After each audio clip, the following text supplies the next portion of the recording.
If everybody will take a seat, please.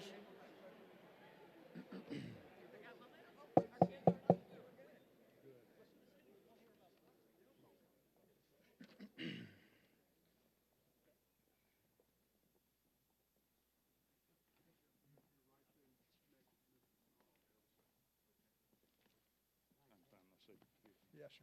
Yes, sir.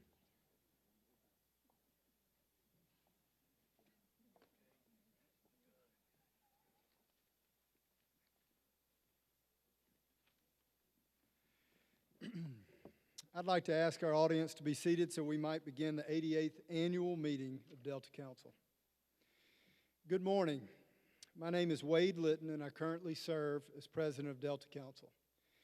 Before we begin the meeting, if you have not yet silenced your phone, this would be an appropriate time to do so. Welcome to our meeting. At this time, I would ask you to stand as we open our meeting with God and Country. Dr. Andrew Cheney of First Presbyterian Church in Greenwood will give the invocation. Please remain standing while Boy Scout Troop 4200 of Greenwood, led by Troop Committee Chair Floyd Melton III, presents the colors, followed by Caroline Cheney of Greenwood, Mississippi, performing patriotic music.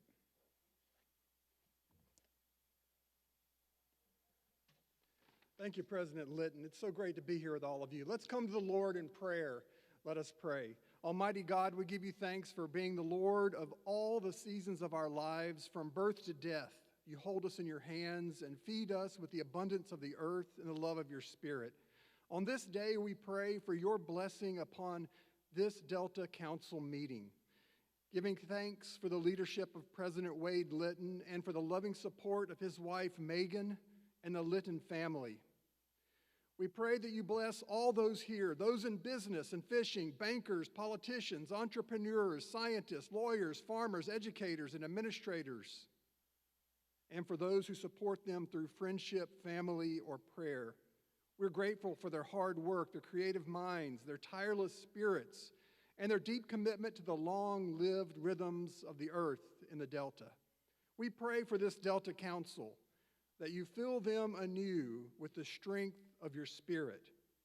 Release anxious thoughts from them so they may trust you. So when they feel tired, weary, or discouraged, their faith in you will point them to the garden in the age to come where all will be healed and made whole. So inspire this Delta Council, O Lord, to face the chaos of the world with your perfect order. Bless them with perfectly aligned rows of peace. Help them to plant seeds of hope, to nurture the fruits of the Spirit, to harvest justice and grow grace. Through the love of Jesus Christ our Lord, through whom all blessings flow. Amen.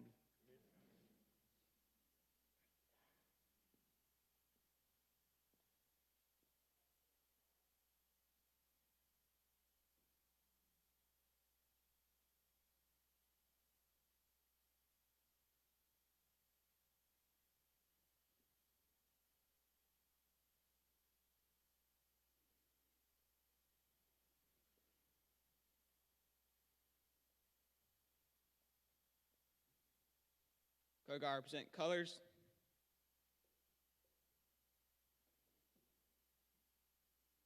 Salute.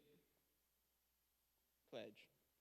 I pledge allegiance to the flag of the United States of America and to the republic for which it stands, one nation, under God, indivisible, with liberty and justice for all.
Unbelievable. Thank you.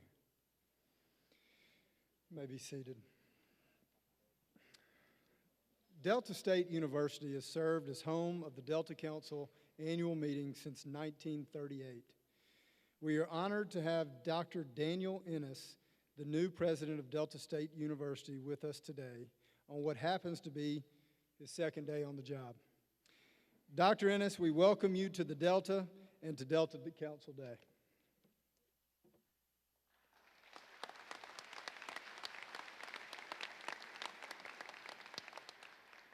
Thank you so much.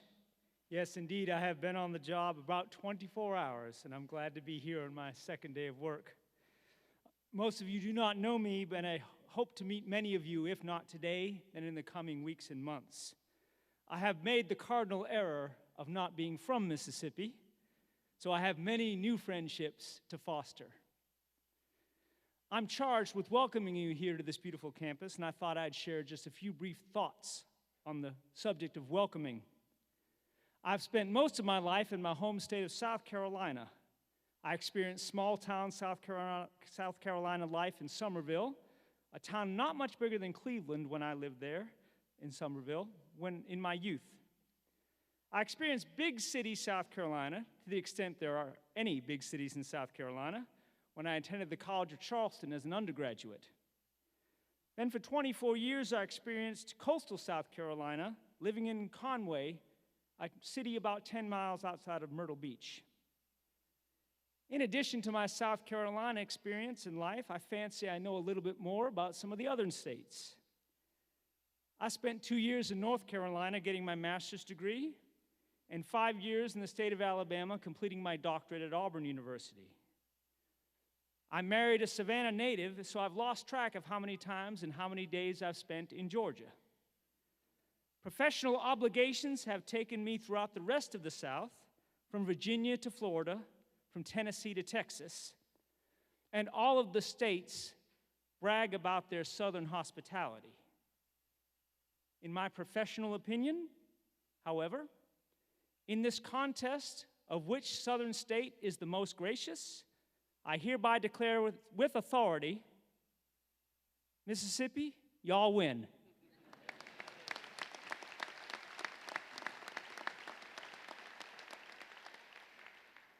So, as I've been made to feel so welcome in my short time here, I'm obliged to return the favor and offer you a welcome. Welcome to this beautiful, special campus. Welcome to the academic and cultural heart of this region. And welcome to an institution that has both supported and been supported by the Delta Council. Welcome to Delta State University. Thank you.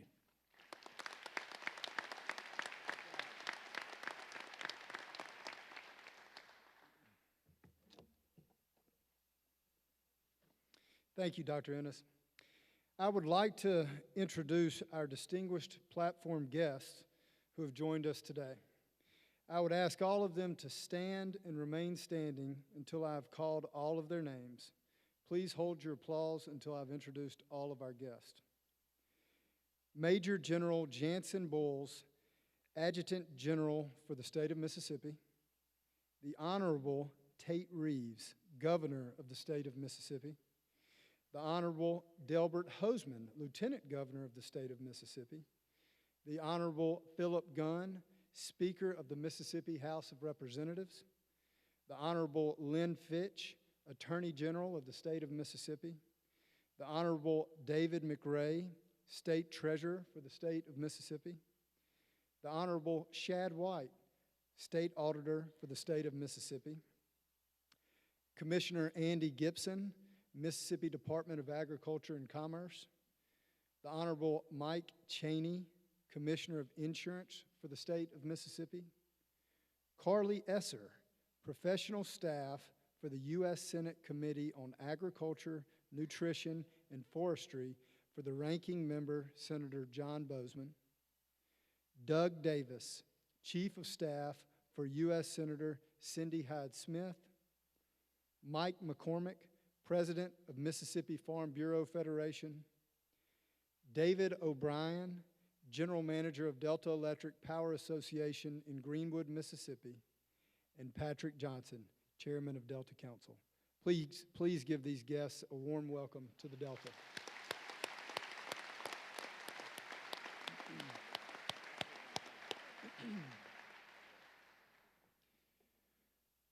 Shortly after I became president of Delta Council, I met with the new officers who are local leaders in all parts of Northwest Mississippi. During the past year, they have contributed their distinct perspectives, and they will surely continue to lead and determine Delta Council's path forward in the coming years. I would like to ask the officers to stand and remain standing as I introduce them, and please hold your applause until all have been introduced, excuse me. Delta Council Vice Presidents are Victor Bias of Indianola, Julia Clark of Rolling Fork, Tim Clements of Greenville, Parker England of Greenville, Hunter Fordyce of Vicksburg, Louis Poindexter of Indianola, and Craig Scheidler of Senatobia, who is concluding his 2-year term as treasurer.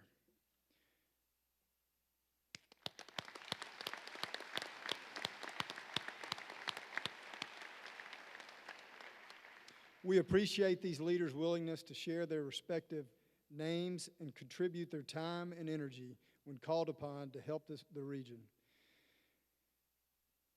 Before we continue with our program, I think it is important for us to acknowledge the elephants that are not in the room. In typical Washington fashion, the administration and Congress waited until the last minute to finalize the debt ceiling negotiations that must be concluded by June the 5th. That's next Tuesday, in order for the United States of America to continue its obligations both domestically and internationally. The House passed the debt ceiling bill on Wednesday, and the Senate passed it at midnight last night. Because of that, our keynote speaker, Senator John Boozman of Arkansas, and our 2 United States Senators, Cindy Hyde-Smith and Roger Wicker, who all plan to join us, understandably were forced to stay in Washington to deal with this legislation that must be handled before the end of the week. It's obvious Speaker McCarthy and President Biden did not know that today is Delta Council Day. While we are sorry they cannot be here in person, we still have an exciting lineup for our meeting this morning, and we will also hear from Senator Hyde-Smith and Senator Boozman later in the meeting by video. I would like to ask the Vice Chairman of the Delta Council Arrangements Committee, Jamie Merle of Washington County, to come forward with some special recognition.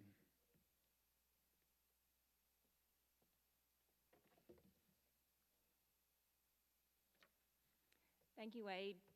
The Annual Achievement Awards recognize people who have excelled in very important areas of work. On the walls flanking the stage today and in your annual report, these individuals are featured for their leadership in these respective fields of work. They will receive their recognition during the noon hour on the quadrangle, and we invite anyone who would like to join us for this important moment during our annual meeting. Each year at this meeting, Delta Council pauses for a moment to remind our members and guests that we cannot overemphasize the importance of the single largest industrial employer in our Delta job sector, and that industry is the Delta agriculture. The economic activity generated by a 3 million acre farm, commonly known as the Mississippi Delta, stimulates job creation, generates payrolls in every community in our region, and accounts for the vast majority of our total economic activity. The Wear Cotton Contest of Delta Council is designed to send the message that a seersucker suit and an all-cotton dress on this day is meant to emphasize that we are proud of the estimated 50,000 jobs and the $700 million which Delta Agriculture generates in local, state, and federal tax revenues. Before announcing the 10 finalists and the winners of the 69th Wear Cotton Contest, I would like to express appreciation to the spotters and our judge. Our spotters were Ansley Van Landingham of Leland and Emily Johnson of Tunica. Our judge for the contest was Haley Herta from H Squared in Cleveland. I would like to ask the 10 finalists to stand and face the audience as I call your name. For the women, it is Katie Prosser of Yazoo City, Leah Smith of Jackson, Jennifer Crumpler of Southport, North Carolina, Sally Fordyce of Vicksburg, Mississippi, and Elizabeth Litton of Greenwood. For our men, it's Kirk Satterfield of Benoit, Richard Coleman of Shelby, Ben Guthrie of St. Joseph, Louisiana, Damian Shaw of Shaw, James Cundiff of Thibodaux, Louisiana. And our overall winners for 2023 are Jennifer Crumpler of Southport, North Carolina, and Richard Coleman of Shelby.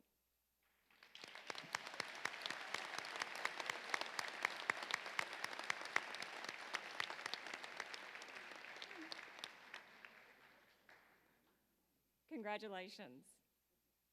Unfortunately, the debt ceiling discussion in Washington that Wade referenced earlier prohibits the recipient of this revamped award from being with us today. Because this award is meaningful both to her and the Delta, we will present it to our 2023 Delta Council Community Service Award recipient at next year's annual meeting.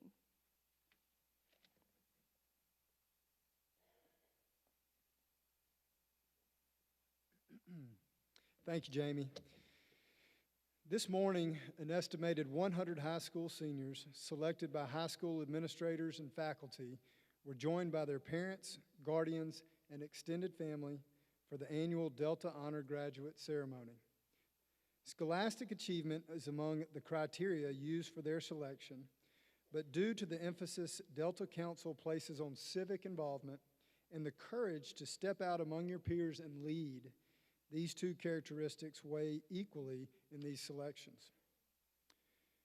Lieutenant Governor Delbert Hosemann is a Vicksburg native who serves as the 34th Lieutenant Governor in the state's history. He was elected to that post in 2019 and previously served 3 terms as Secretary of State.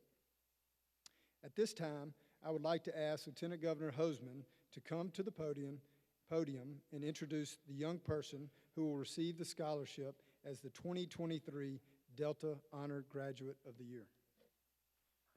Thank you, Wade. Thank you, and thank you, Wade. It's great to be back. It's good to be back with every one of you, and congratulations. I'm going to ask that our honorees that were selected, that are in the audience, I see several, I had a chance to visit with them earlier today. We gave them their awards.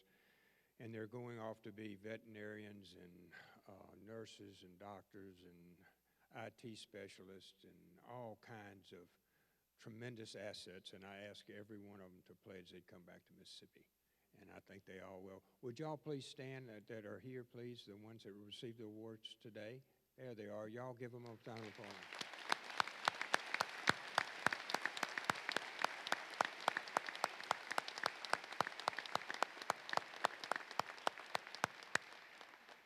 We'd like to thank each and every one of you, and as I reminded you today when we visited, you didn't stand up there by yourself. The people that are there, the moms and dads and aunts and uncles and principals and teachers have spent so much time to provide you where you are and the honors that you received today and your bright future. You need to thank them every day. So thank all of you for your awards, and we're real pleased to have you here today. Thank you, all of you. All right, y'all can be seated. There we go.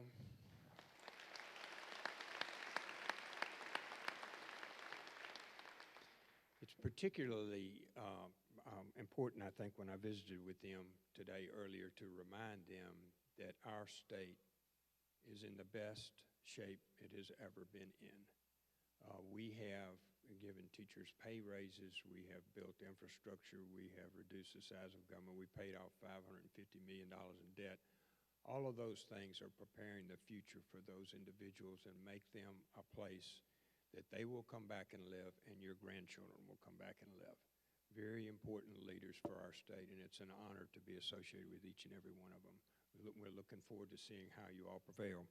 But somebody had to be the choice, and so they give me the honor today of informing you with the presentation of the $2,500 scholarship to the Delta's top honor graduate for 2023. And I would like for her to step forward. Mary Taylor Montesi. Mary?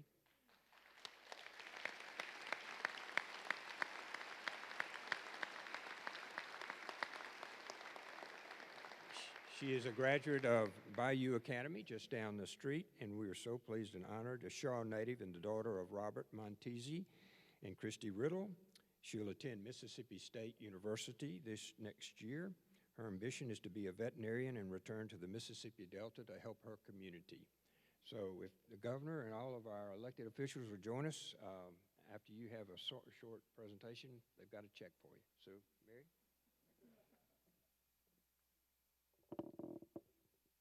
Good morning. As mentioned before, my name is Mary Taylor Montesi, and I recently graduated from Bayou Academy here in Cleveland. I'm honored to be selected as one of Bayou Academy's honor graduates, and I'm extremely grateful to be selected as this year's scholarship recipient. When I was in the 8th grade, I volunteered with my mom, who works here at Delta State, to be a server for the Catfish Luncheon. I remember asking her about Delta Council and what they did. I never imagined that a few years later, I would be standing on this stage to accept the honor graduate scholarship. To apply for this scholarship, we were asked to write an essay that focuses on our career plan, how we decided on our careers, who influenced our decision, how our career plan benefits Mississippi and our community, and the need for this career in our state. And I was asked to share my essay with you today. George Lucas is quoted as saying, "Dreams are extremely important. You can't do it unless you imagine it." As he stated, if you do not imagine your own dreams, then you cannot achieve them. Growing up, people have always asked me what I wanted to be, and I've wanted to be a vet since I was little. When I was 4 years old, we had a career day at school, and I dressed as a veterinarian. After all these years, I have continued to want to be a vet. I was fortunate to be selected to attend Mississippi State University's vet camp last summer. Having the opportunity to see firsthand the many vet opportunities available sealed the deal. In 5th grade, I convinced my parents to let me volunteer that summer at my local animal shelter. I even convinced a college student who was watching me to go up there with me because I was too young to go on my own. My first day there, I met Miss Jamie, the director of the animal shelter, and she had a strong influence on my decision to become a vet. Through my elementary and high school years, I continued to volunteer at the animal shelter with Miss Jamie. Watching her patiently work with the animals also helped me finalize my decision for my major.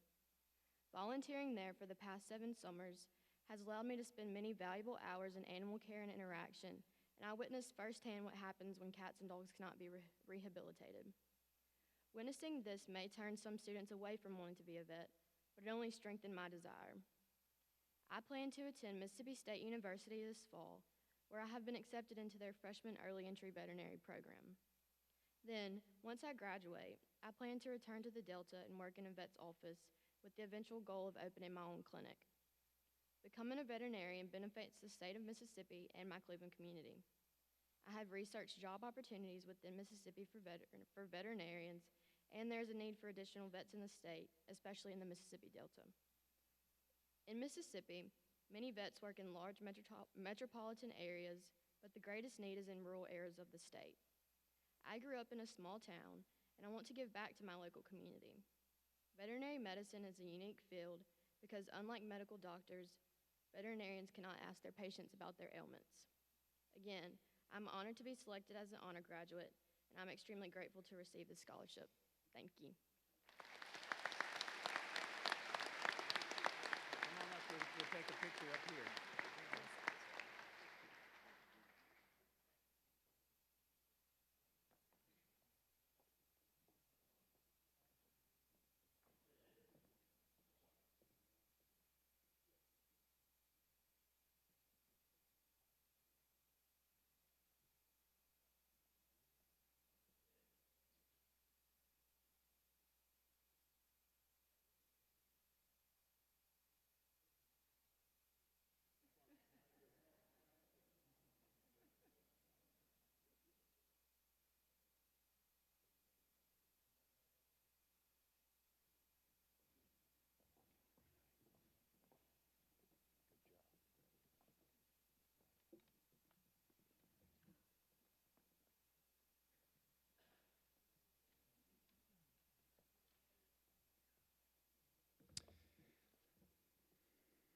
Thank you, Lieutenant Governor Hosemann, and congratulations to you both. The images on both sides of the stage serve as an opportunity for Delta Council to express appreciation to the businesses and the individuals associated with those businesses who have continuously sponsored the Delta Council annual meeting since 2001.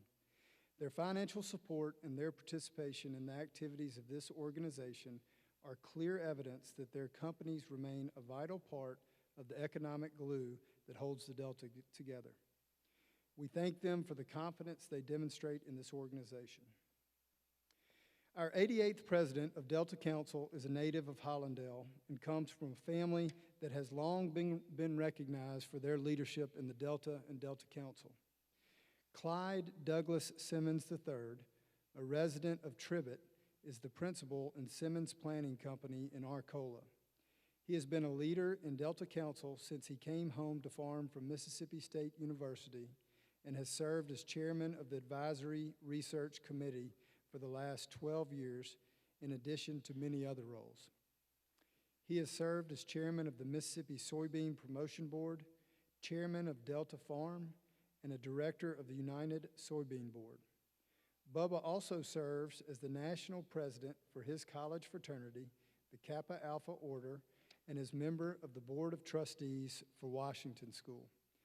Please join me in welcoming Bubba Simmons as he steps forward to become the 88th president of Delta Council. That's what you did. Yeah, I don't worry.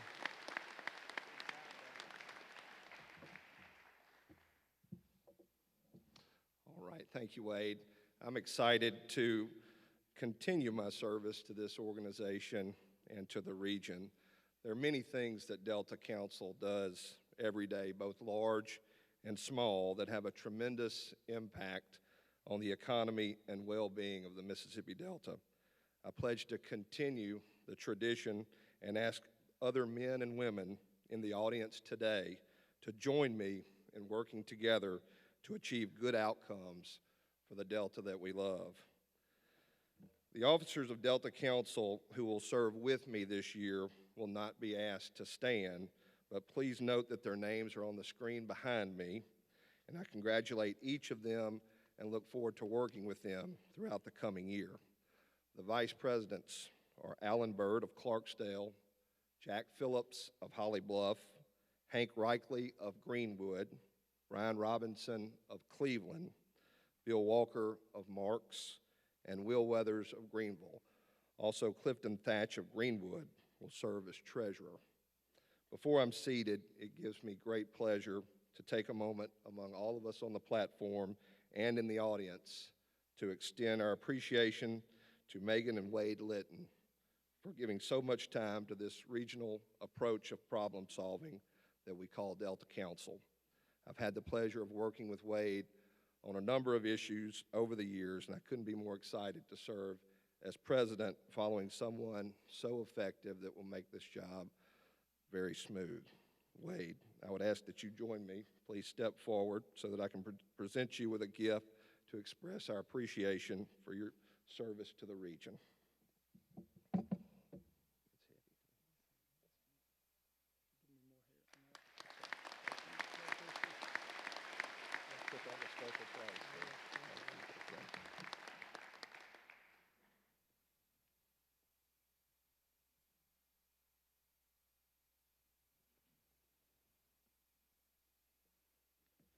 Thank you, Bubba.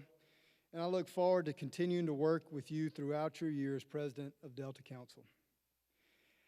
I would like to take the personal privilege to express my thanks to my family as well as all the members and friends of Delta Council for making this year a special one for Megan and me. The events of the past year have strengthened my faith in the Delta's ability to tackle challenges and produce positive outcomes working through the organization of Delta Council. I've learned that no matter what the issue is, you can count on people in the Delta to step forward and work together to address it. I'm grateful for the officers and directors that have served with me this year and all of the members and friends of Delta Council who have worked alongside us to make our Delta a better place. As we look ahead, our largest industry in the Delta, agriculture, continues to face uncertainty as we finish planting the 2023 crop. record high input costs, excessive regulations, high interest rates, lingering supply chain challenges, and disasters continue to leave a footprint of uncertainty on our agricultural sector. As we are in the midst of a critical farm bill debate in Congress, the Delta is fortunate to have champions like Senator Hyde-Smith, Senator Wicker, Senator Bozeman, Congressman Benny Thompson, and others who are working to make sure Mid-South agriculture can remain competitive in the world marketplace that is the agricultural industry. We are pleased that many of our Delta farm leaders are active in many national organizations at the nexus of the Farm Bill and agriculture policy. And we will continue to have a robust presence in Washington and farm country as this debate continues throughout this year and possibly into early next year. Our efforts in community and industrial development remain robust as well, with the Delta Strong program and the Work Ready Workforce Development effort placing the Delta squarely on the map as a competitive place to do business. Just recently, the Delta Strong effort announced its newest industrial location with the addition of Sailor Will in LaFleur County, as well as a host of existing company expansions. With the same economic factors mentioned earlier facing agriculture standing in the way of continued profitability from our manufacturing sector, Delta Council remains concerned about the lack of labor availability that is plaguing America. Delta Council continues its emphasis on the vital conservation of our land and water resources, and meaningful progress continues to be made to better understand our alluvial aquifer so that we might protect this incredible resource and ensure its availability long into the future to help sustain our economy. Transportation and infrastructure remain key focal points of Delta Council. We applaud the legislature and our MDOT commissioners and staff for ensuring that extra federal dollars from state coffers and federal relief packages were allocated to the maintenance of our roads and bridges. We applaud the efforts of Commissioner Willie Simmons for his work to speed up the construction of the Anzie D's US 82 bypass, and we will also continue to work with our commissioners adjoining states of Arkansas and Louisiana and our federal delegation on continuing progress on Interstate 69. We continue to be encouraged by initiatives to provide better broadband opportunities for our citizens and our rural areas, and we pledge our support to ensure that the last mile is something achievable in a couple of years, not decades. Through the state BEAM effort, Mississippi is truly leading the nation in rural broadband development. In what we hope will be a historic and monumental victory for the Mississippi Delta, we are so pleased that the Environmental Protection Agency and the U.S. Army Corps of Engineers earlier last month presented a collaborative proposal to finally finish the pumps and spare the South Delta from economic ruin by building and completing the Yazoo Backwater Project.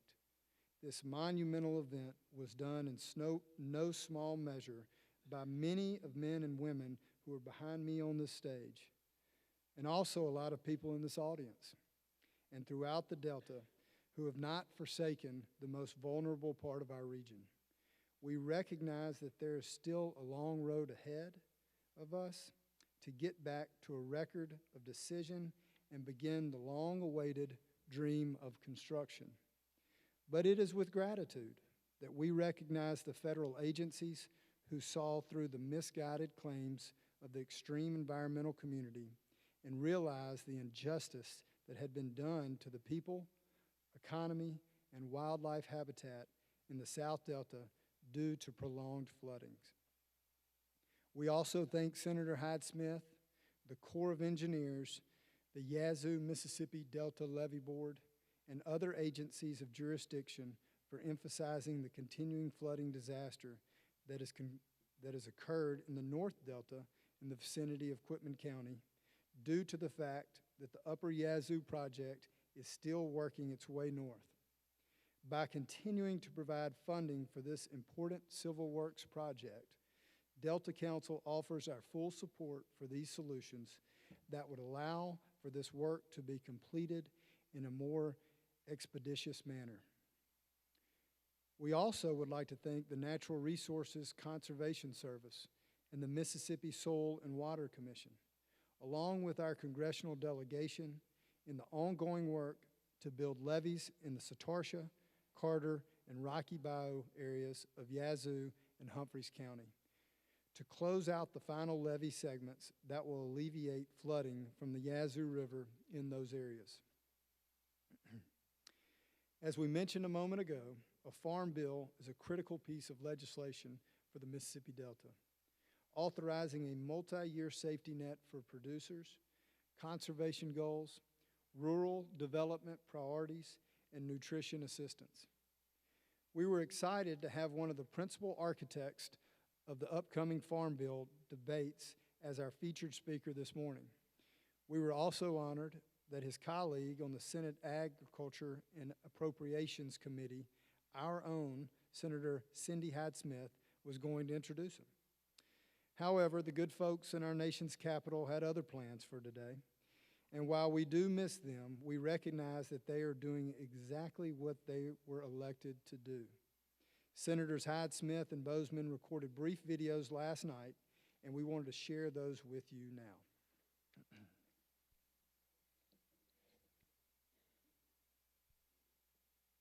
Good morning, Mississippi Delta. It's an honor to join you at the Delta Council's 88th annual meeting. Thank you for all you do for the Delta and our state. It is a great honor to serve you in the United States Senate. Ideally, we could have had this conversation face-to-face over some fried Mississippi or Arkansas farm-raised catfish, but that's just not in the cards today. Folks from the Delta understand as well as anyone you can't always choose your work schedule. Today, I am honored to introduce your keynote speaker, Senator John Boozman. Senator Boozman is the ranking member of the Senate Agriculture Committee, a senior member of the Senate Appropriations Committee, and has many other roles where he does important work for the South and rural America. This year is a big year, a Farm Bill year. We are very fortunate to have Senator Boozman as our lead committee Republican as Congress works to craft a new 5-year farm bill, which will have such a tremendous impact on our nation's food and farm policy for years to come. Not only is Senator Boozman a great leader, he has surrounded himself with great leaders. His committee staff director, Fitz Elder, professional staffer Carly Esser, Chief of Staff Tony Marie Higgins, and many others from Senator Boozman's committee staff are some of the best and brightest on Capitol Hill. They are working very hard and working very hard for you. I am grateful for the team that Senator Boozman has put together and for their dedication to public service and good policy. Now it's time for you to hear from our keynote speaker for Delta Council's 88th annual meeting, my friend, the Honorable Senator John Boozman of Arkansas.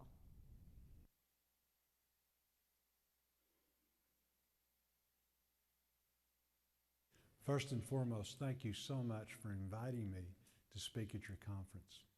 Congratulations on 88 years of service to this special part of Mississippi and our country. You have two incredible public servants representing you in the Senate. Senator Wicker is a longtime friend. We served in the House together for many years, and now I have the honor of working with him in the Senate. As ranking member of the Armed Services Committee, he's working so hard to make sure our military remains the strongest in the world.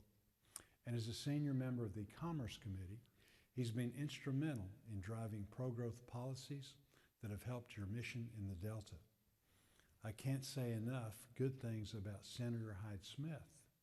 Our committee benefits so much from the knowledge and experience she brings to the table as a former Ag Commissioner. Mississippi's farmers and ranchers have a true ally advocating for them in an influential position as we draft the next Farm Bill. Thank you so much, Cindy, for the kind words of introduction. I was very much looking forward to our visit. But unfortunately, the Senate remains in session to consider the debt ceiling legislation. We're stuck in Washington because instead of sharing catfish with you in Cleveland, I'd much rather tell you all how much I appreciate you all in person. Your efforts to transform our Delta communities cannot be praised enough, especially considering the challenges rural America faces. We've seen much of our manufacturing sector disappear. In many parts of rural America, agriculture is all that is left, and our family farmers and ranchers are facing their own unique set of challenges. Over the past few years, they've been met with the unprecedented natural disasters, supply chain breakdowns, trade disputes, and historically high input costs. This has led many Americans to look for opportunities elsewhere, leaving rural America behind in favor of larger metropolitan areas where employment options are more plentiful. Census data shows that Delta communities have not been spared from this trend. Over 3/4 of the counties in Mississippi have lost population, and over half our counties in my home state of Arkansas lost population. When a town loses population, the healthcare facilities, schools, and other critical infrastructure needed to sustain a community are the next things to go. To make matters worse, population determines turn-back dollars. And as you know too well, when you lose those, you don't have a whole lot to begin with. They don't come back easily. That's why we are very fortunate to have you all here in the Delta. I can't say enough about your work to make our region's rural communities desirable, places that we can call home. Your relentless efforts to recruit new, well-paying jobs to our towns, and your leadership to see critical infrastructure projects come to fruition. I'm committed to helping you achieve these goals by passing a strong farm bill. Agriculture remains the linchpin of the Delta's economy and the foundation upon which we can build and grow. To accomplish that goal, we must modernize the farm safety net.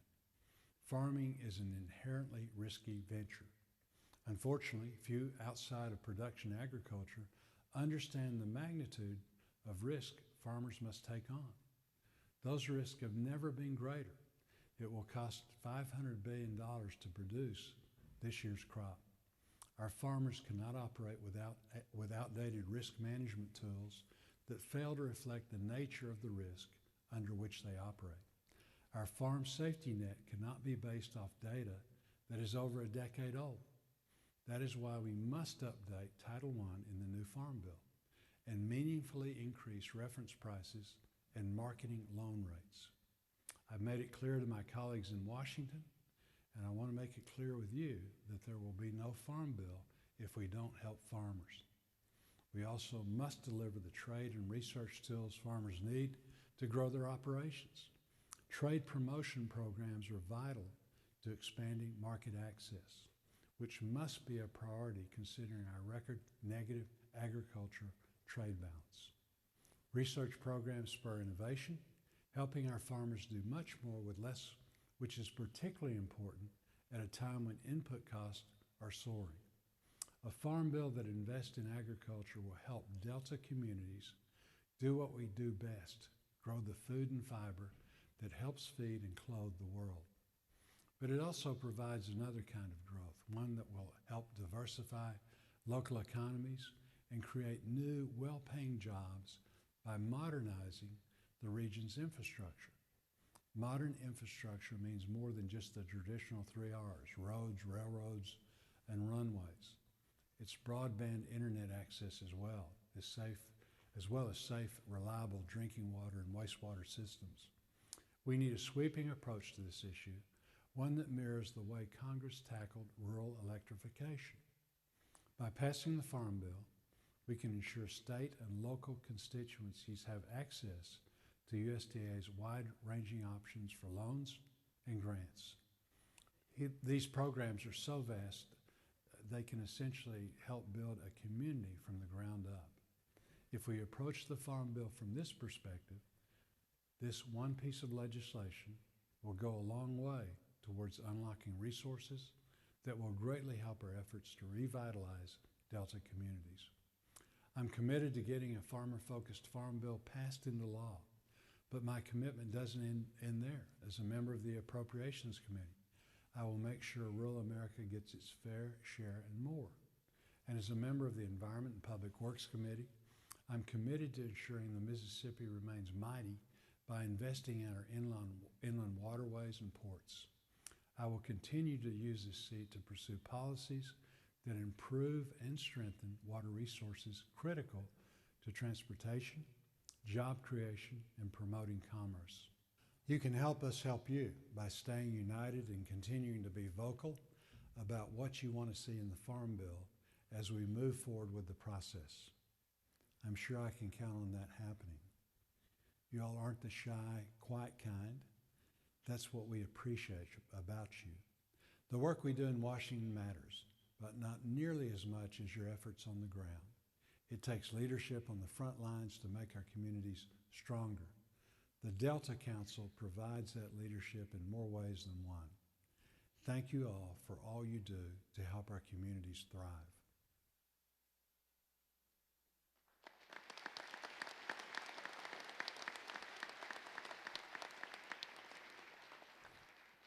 Thank you, Senator Bozeman and Senator Hyde-Smith. One of the biggest challenges facing the Delta is our health care situation. The causes that got us in this situation are complex, but the bottom line is that we had large Hill-Burton hospitals using less than 15% of their capacity, a huge undercompensated payer mix of Medicare and Medicaid, loss of population, and an outdated business model. Delta Council began talking about ways we could have an impact. Delta Council had worked with Dick Cowart of Baker Donelson in the past, and he has worked on most of the major hospital mergers and acquisitions in the recent history of Mississippi.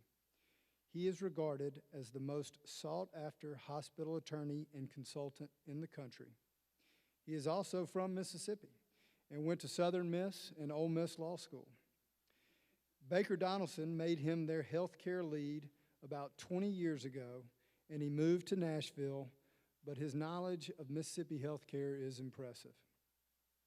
We discussed the merits of talking to Dick about thoughts he might have on how we might have an impact on these struggling, mostly community-owned hospitals. As we began those discussions, it became obvious to me that we needed Dick's expertise in the Delta. Delta Council's B.F. Smith Foundation made the commitment to bring in Dick to educate and provide concrete steps to address this challenge. I also want to acknowledge our friends at C Spire, Cooperative Energy, and their 4 subsidiaries in the Delta, Coahoma Electric, Delta Electric, Twin County, and Yazoo Valley Electric Power Association. And Skip Graber of the Younger Foundation for stepping up to help the B.F. Smith Foundation support this special initiative. We had asked Dick Cowart to give an abbreviated version of his review and outlook of Delta Healthcare from the stage at the annual meeting today. And after we realized that our keynote speaker was not going to be able to attend, Dick graciously agreed to expand his remarks for you today. As a note of personal privilege, I've been amazed at Dick's knowledge, his work ethic, and ability to communicate complicated subject matter where layman men like me can understand. I can assure you that the trajectory of healthcare in the Mississippi Delta will be infinitely better because of Dick's unique abilities. We asked Dick to join us today on stage for an update on the work that he has done to combat this crisis and to give us the next steps in trying to forge a path forward that will address the critical needs of health care in our communities. Our friend Dick, please come to the podium and give the audience a report on the current situation with our health care system in the Delta.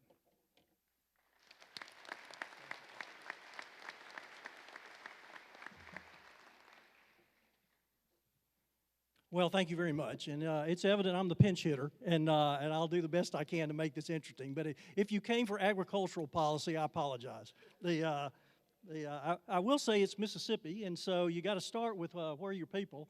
And then what's your 1.5 degrees of separation? So the two quick notes. I grew up in the sandy soil of South Mississippi in Hattiesburg. Spent 20 years there, a few years in Oxford, 20 years working with Governor Winter and others in Jackson, where I worked well with our lieutenant governor when he was in private practice and our commissioner, and many others and then I've spent the last 26 years in Nashville, which is kind of the healthcare epicenter. There are 400 national healthcare companies there. And we have about 200 professionals that work across the nation dealing with leading healthcare companies. And so I'm going to try and share some experiences and stories with you. I am not a messiah or a magician, but I do have enough experience with some really smart people to do it. Now, in terms of the degree of separation, my mother-in-law, Miriam Worrell Vance, was from Chula. And so I've known about the South Delta from Chula and Will Campbell's work, Providence, and others. And my oldest daughter's husband, James Halton, came to Marks, Mississippi about 20 years ago and worked for Teach for America and taught the second grade there. His father had been a staff sergeant, career military at Fort Bragg, and he had signed up for ROTC after 9/11, as many of our fine young men did. So after a year of teaching second grade in Marks, he led a unit of the Mississippi National Guard to Iraq and had the armor unit that helped the Marines in Fallujah. And I'll say, when you got a tough job, you send the Mississippi Guard. And to this day, some of you in this room, and certainly James, who's a colonel now in the Tennessee Guard and a judge in Mississippi, gets to wear a Marine Corps patch on his Army uniform. And so I will say that I have many friends for many years in the Delta, and I'm glad to be back. This organization goes back 88 years, and it's one of the models of regional cooperation. Literally, you are one of the authoritative voices in America, not Mississippi, but in America on agricultural policy.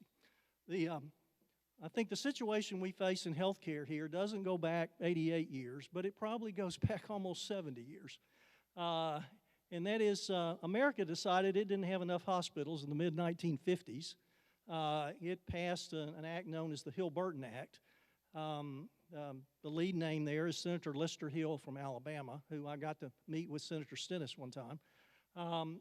And it was really allowed every county in America, really, there's 8,000 counties in America, to have a hospital, some to have two. The first Hill-Burton hospital in America was built in Boonville, Mississippi in 1954. And at that time, you began a kind of architectural structure of hospitals that was very community, even county-based. In many other areas of Mississippi, healthcare has become regional. In North Mississippi now, but for the Delta, pretty much all the hospitals are either part of the Baptist system, which is the largest now healthcare system in Mississippi, but the Baptist system that was the combination of Mississippi and Memphis, or the Tupelo system. In South Mississippi, there still remain some pretty large community hospitals, and probably the largest is Forest Health in Hattiesburg, my hometown. And I've been privileged to represent 4 CEOs there and 3 CEOs at Baptist in Memphis. And that now serves 19 counties and has 3,500 employees and has saved 6 rural hospitals because it thought regionally and acted locally. And I think as we start this discussion today, I think in an area where regional has been the reproach, where regional has been what is the ethos of the Delta Council, the healthcare system is distinctly local. And the architecture is built that way, and it's acting that way because it's built that way. And the ability to kind of envision what could be different and how to make a change is to start with what is in your ethos. So I do not have a clicker, so you're going to hear me repeatedly say more than once, next slide, please, and I apologize, but next slide, please. Or any slide, please. There we go. So those, what I see here is what's behind me. Okay, great, thanks. I was worried, because that's not what's up there. Thank you. I think we're going to talk a little bit about the challenges, but I'm not going to dwell on that. I think you live the challenges. You know what they are.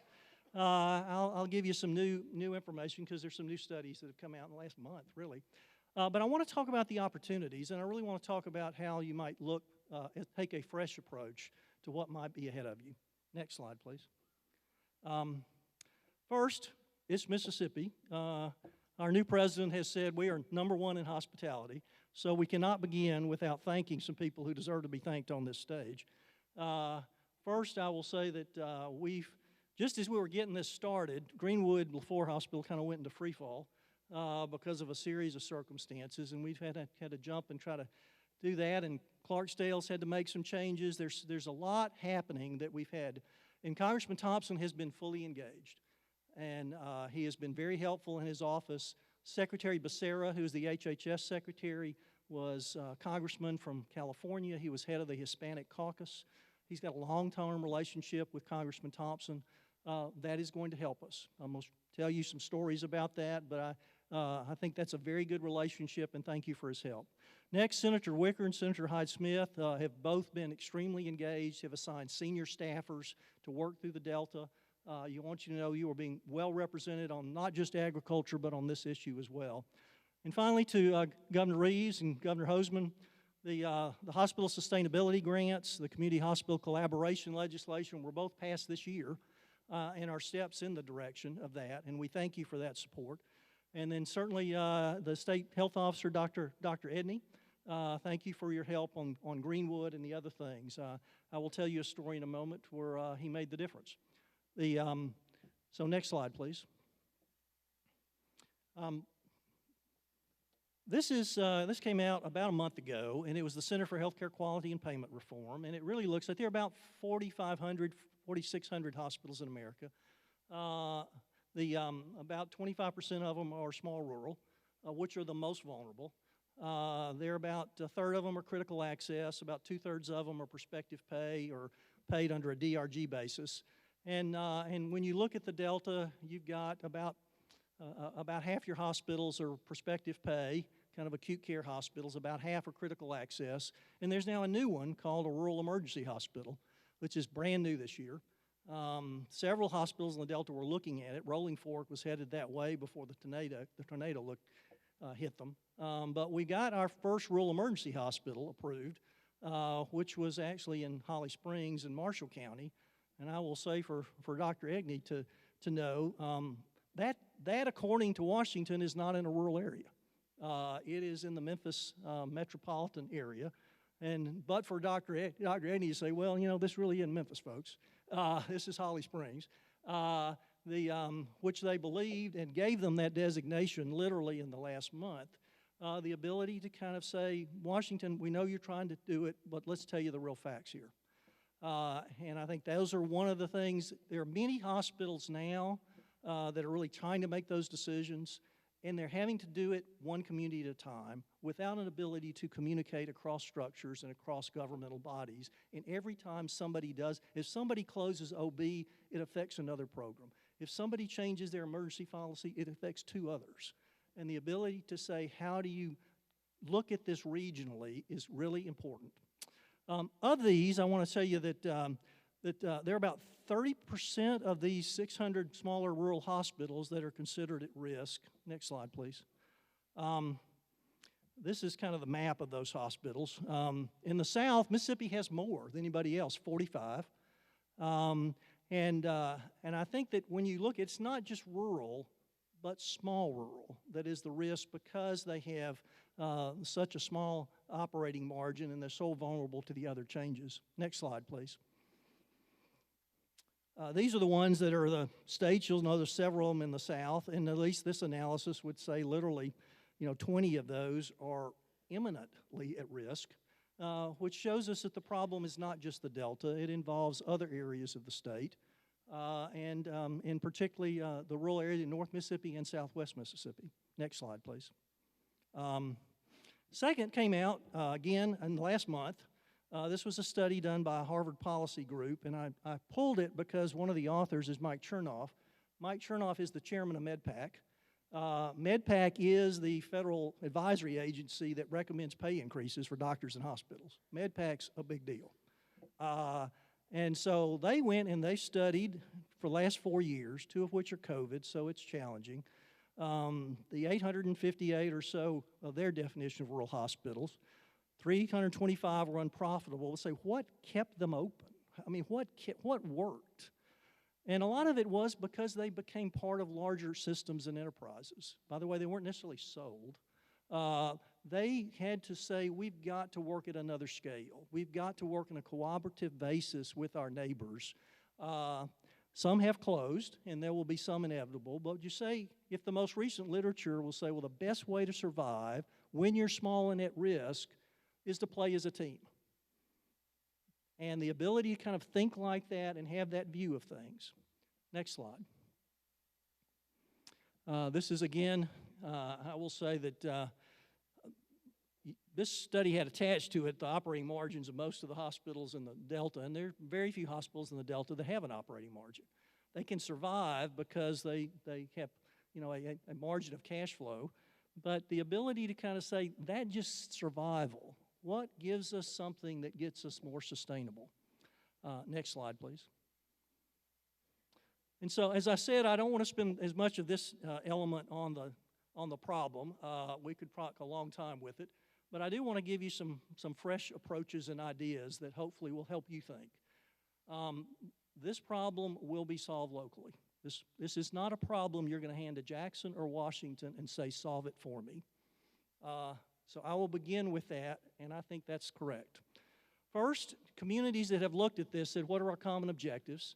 Second, they've looked at them and say, how do we create these regional decision structures? Third, none of this works if we don't have a workforce that we can recruit and retain. Fourth, what are the tools of the future that are emerging? Not how do we keep old structures built 50 years ago for an inpatient delivery system that isn't needed anymore. Hospital delivery, healthcare is 60% outpatient, headed to 80% outpatient. And then if you really want to get bold and say, what could we do is, can we affect health status? Can we really look at population health and make a difference? And I'm just going to give you a few quick stories because that's all I have time for. On the common objectives, next slide, please.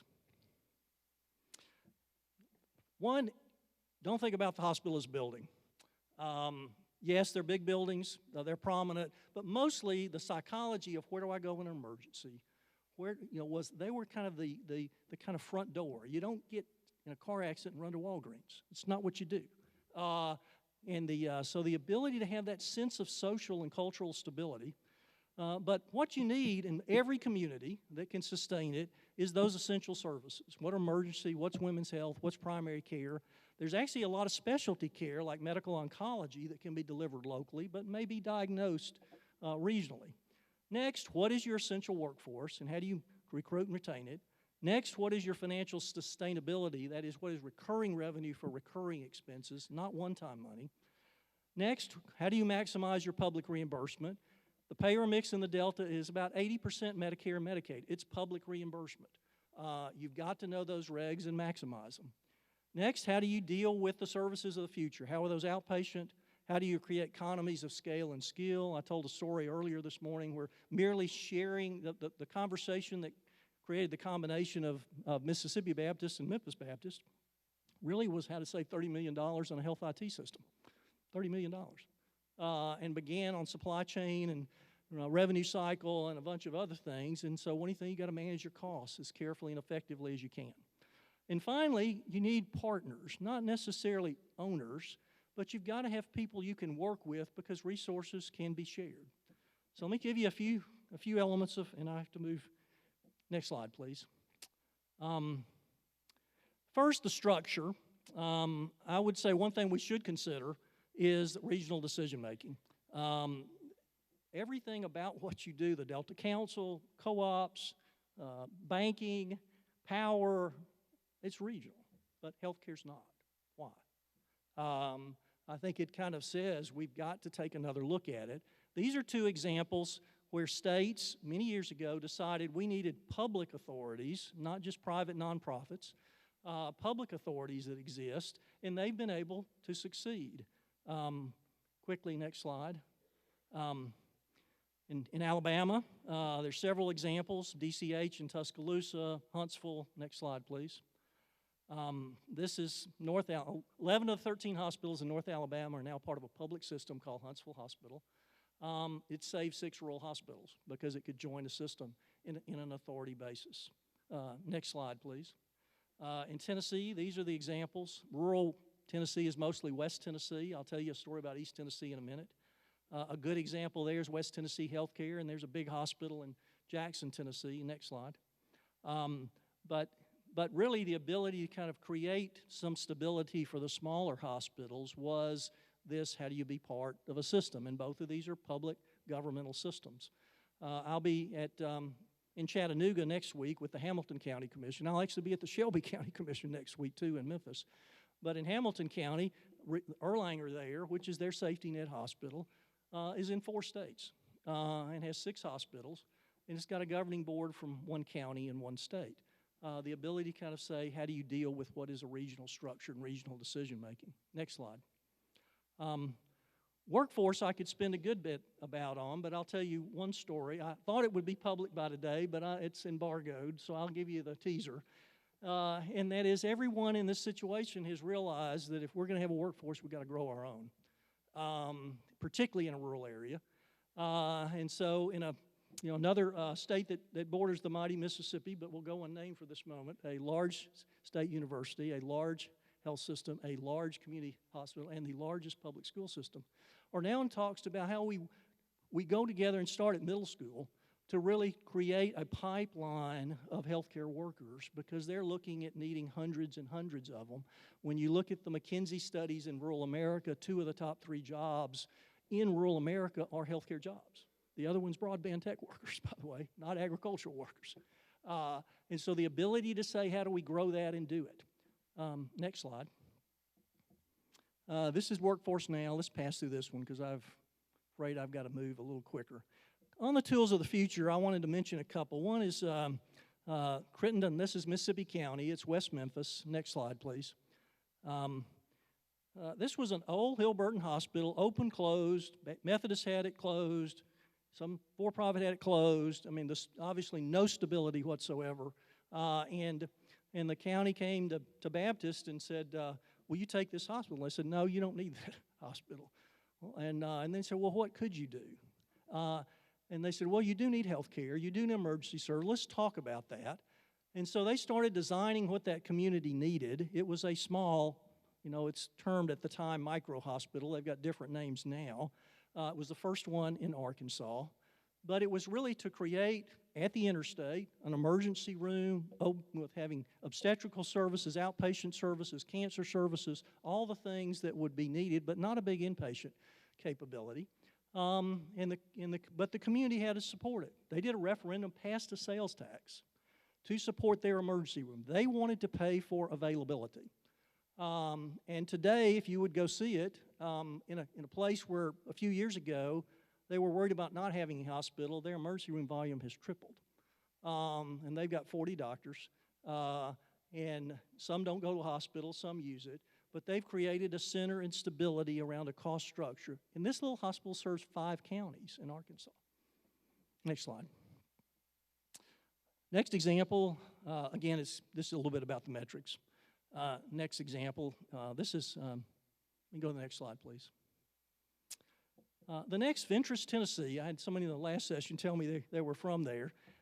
This is in East Tennessee, a population of 18,000, 40-something miles to the nearest hospital, almost 84 miles to Knoxville, which is the nearest kind of healthcare center. Their hospital closed, and so what do? Created a freestanding emergency room. Those are a new model, not in Mississippi yet, but in Tennessee they have them. And it was the ability to do it, and they tied it to the University of Tennessee, which is a level 1 trauma center. The problem was, to make it part of that university, it had to be within 35 miles. And so we had to go to Washington and say, this doesn't work, folks. We need your help. And they gave us permission a year ago to build it 84 miles from the hospital, make it be part of the hospital outpatient department, and it opens this month in Fentress County. The next slide, please. Just a little bit about the detail of it. Next slide. I'm on the clock. I apologize. The final is Danville, Illinois. Again, the southern boot of of Illinois. Again, very rural, very agrarian. Town's about 40,000. Struggling hospitals. The same story. There's a big medical group that kind of is the anchor of South, was called the Carl Clinic, now called the Carl Foundation. And they decided, we don't need to have kind of this over in the shopping center and this over here and DME over here. We needed to create a healthcare epicenter because people want to know where to go, what to access. And so they decided to build a comprehensive outpatient center. It's called Carl at the Riverfront. It opened about 60 days ago. And it includes 17 acres. It's actually one of the biggest economic development projects in the history of that community because they pulled everything together and gave the community a focus for the future on the services they need for the future. Lots of little interesting issues here about rural health clinics and other things. But it's another example that's underway that shows how might we look differently at the future. Next slide, please. And you see there's a lot of services here. This is not a small project. Next, please. Because I want to close with one thing that I really think is significant. And that is our healthcare system in America is really built to kind of arrive when you're sick and injured. And I think we know none of us really want to be sick and injured. We really would prefer to be healthy. And so we bought health insurance who pays episodes of sick and injury. So how do we take on this naughty little problem of population health when the 5 leading causes of disease are really things we can influence? So about 6 years ago, a group called us in northeast Tennessee, the poorest area of Tennessee, pure Appalachia, and southwest Virginia, and wanted to pull all 19 hospitals under one structure and several of the groups, and we had to get the first certificate of public advantage that covered 2 states in U.S. history, but it was to create a regional decision-making structure, not to run hospitals, but to really say, how do we look at our region? Next slide, please. This is the program they have started. They didn't know Delta Strong. Y'all might want to do a trademark issue here, but it really said, if we're going to address this, this is a generational movement. This isn't, we're going to change one thing. And by the way, I pissed that slide, but in my years of working for Governor Winter, it was all about education reform. It was all about literacy. And what Mississippi has done to move 2nd and 3rd grade reading in the last few years is fantastic. That metric affects incarceration, teenage pregnancy, all kind of things. And those same metrics that affect other metrics exist in healthcare. And the ability to zero in on them and to say, we're going to take a community-wide approach, in fact, a regional-wide approach. This is the largest one of these in America. It has been started by Ballad Health, but there are 400 community organizations participating in it. It is to really say, it takes it for a whole generation. Next slide, please. Again, the cooperation in and of itself is a Delta Council type project. Next. And that is, how do you do strong starts? More crack babies in Appalachia than anywhere. How do you stop that and deal with that? How do you get strong kids so that they enter school with the good nutrition and they're ready to read? How do you get them? And yes, they focused on 2nd and 3rd grade reading as a health stat, not just as how do you build strong families around that? And how do you do this with an accountable organization so that the Y's involved, the churches are involved, the community centers are involved, the federal health council is involved? How do you do this so everyone is rowing in the right direction? Next slide. These are the regional goals they've established.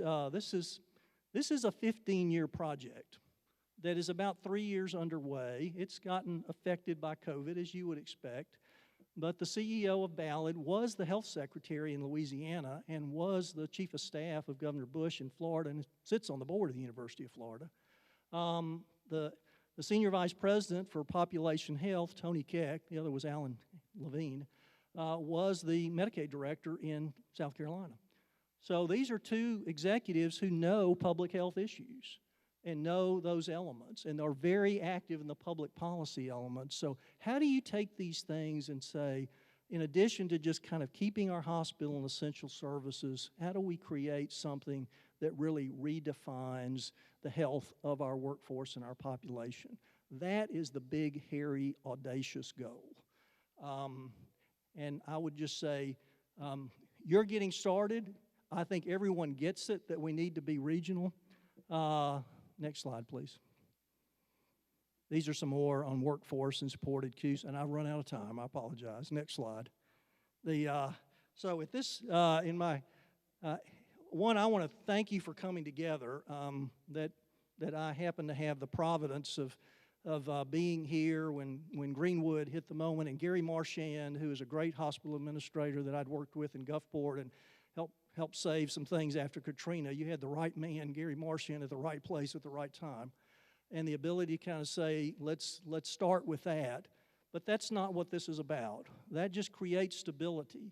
You can't make long-term decisions in a crisis. You got to stabilize the patient. We're going to try and stabilize the patient, and then we're trying to take a long view as to how do we take a different view and a fresh view and a regional view to healthcare. So with that, thank you very much for the opportunity to be with you.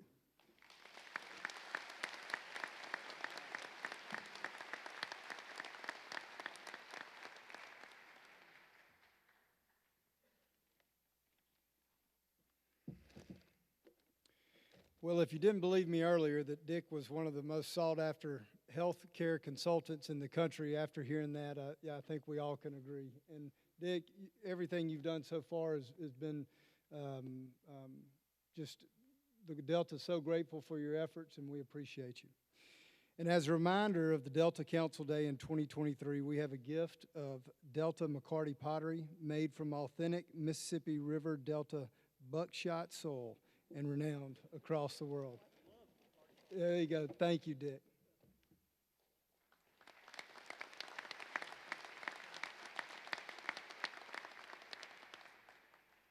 Members and guests, we thank you for joining us for the 88th annual meeting of Delta Council.